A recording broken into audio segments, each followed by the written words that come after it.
Саламатсызбы эже, өзүңүздү тааныштырып, ошо элеттин көйгөйлөрүнөн бөлүшүп кетпесизби?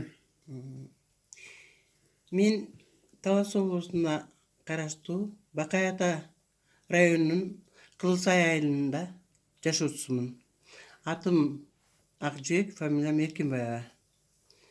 Мен азыр ушул тапта пенсионерка болуп үйдөмүн.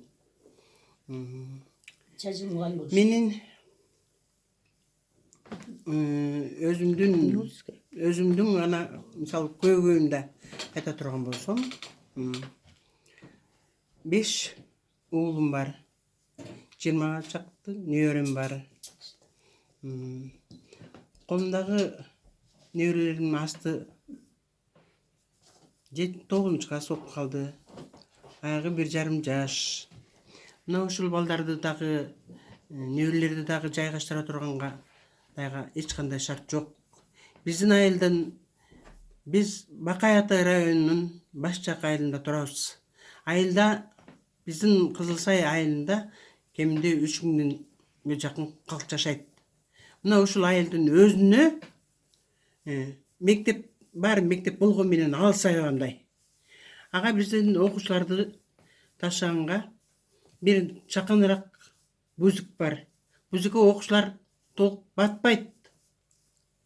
Ал эми экинчи бөлүктө окуган балдарга жөө барат.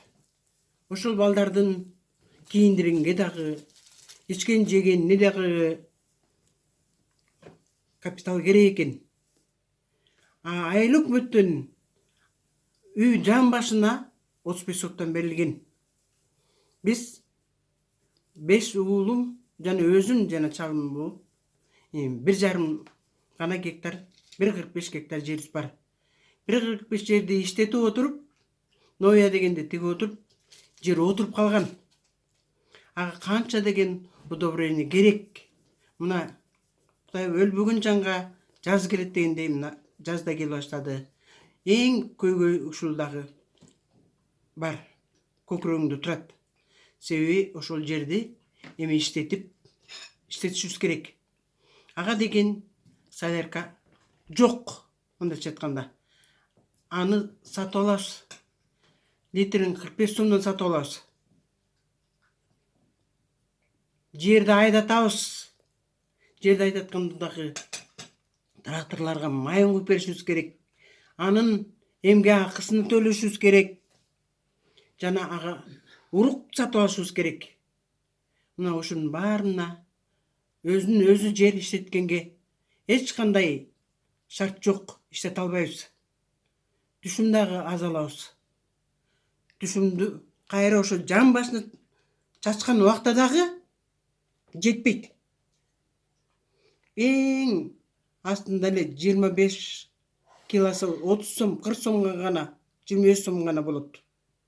Биз ошол алган түшүмүбүздөн трактордун үлүшүн беришибиз керек.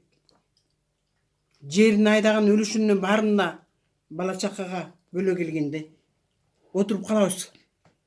Жерден эч кандай пайда жок. Ошодо арзан процент менен кредит алганга возможность барбы? Мен телевизордон угуп жатам. 7% менен, жер иштеткенге 6% менен берилет деп мен телевизордон уктум. Бирок ошонун эч бир убакта ошо 6%, 7% ушул убакка чейин мына мен уже 60 ашып 70ке карап калдым. Жетерекпиз. Алабыз айыл банкынан 10% менен алабыз. Ал 10% менен бергенде айыл эмен иштетүүгө 50 000 гана сом берилет. 50 000 сом эмнеге жетет? Ошону иштеткенге кайра жетпейт. Анда кайра төлөш керек да. Алгандан кийин кайра төлөш керек аны. Өзүңүздүн пенсияңыз жөнүндө айтып кетпейсизби? Пенсиям 7000 пенсия алам. 24 жыл стаж менен чыккам. Убагында мугалим болуп иштегем. Кызылсай орто мектебинде. Эл агартуунун ашиликтен наамын алгам. Ал наамдар бекер экен. Наам эле аты болбосо эч кандай. Эмне үчүн ушундайларга дагы Пайдасы жок, пайда келтирүүчүлөргө да бир аз суммада болсо да акча койсо болот да. Пенсияга болсо эмне?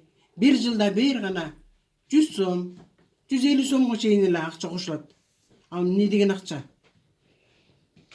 Мен эч жакта биздин пенсияга ыраазы эмесмин.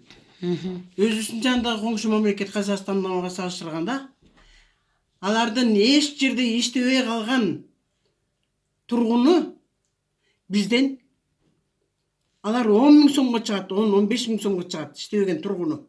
А биз иштеп 24 жыл стаж менен чыгып, сорго 2 000, 3 000 сом пенсия менен чыгабыз. Азыр ушу дагы ушунча жылдан бери көбөйгөндө сорго 7 000 сом алам мен.